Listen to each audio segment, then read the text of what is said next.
कारण वंचित बहुजन आघाडी प्रकाश आंबेडकरांची ही बाजूला सरकलेली आहे. 1.5 ते 2 लाख मतं वंचित बहुजन आघाडीची आज इम्तियाज जलीलांच्या मतदानांमधून कमी झालेली आहेत.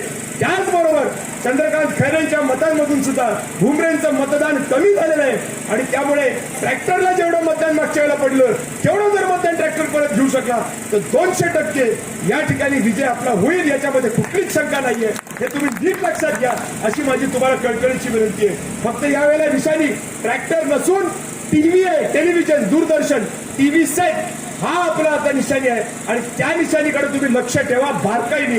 तिथूनच तुम्हाला नुकसान भरपाई मिळेल, तिथूनच विमा मिळेल आणि तिथूनच हे सगळे गोष्टी मिळतील. ते सातत्याने मी भाषणामध्ये सांगत आलेलो आहे. तिथंच याची किल्ली आहे, या कुलपाची किल्ली तिथं आहे, त्या टीव्ही निशाणीमध्ये कुलपाची किल्ली आहे. ही किल्ली तुम्ही फिरवली तर तुमचे पैसे मोकळे होतील, कन्नडप्रमाणे तुम्हालाही न्याय मिळेल, नाही तर मिळणार नाही. ही गोष्ट या ठिकाणी अत्यंत नम्रपणे मी नमूद करतोय. कुठल्या गावगुंडाच्या, कुठल्या मोठ्या टग्या पुढाऱ्याच्या कोण काहीतरी म्हणते म्हणून नादाला लागू नका. ते त्यांचा बघताय, तुम्ही तुमचं बघा. शेतकऱ्याने आपलं बघावं, सर्वसामान्य माणसाने आपलं बघावं, पुढारी आपलं आपलं बघतील.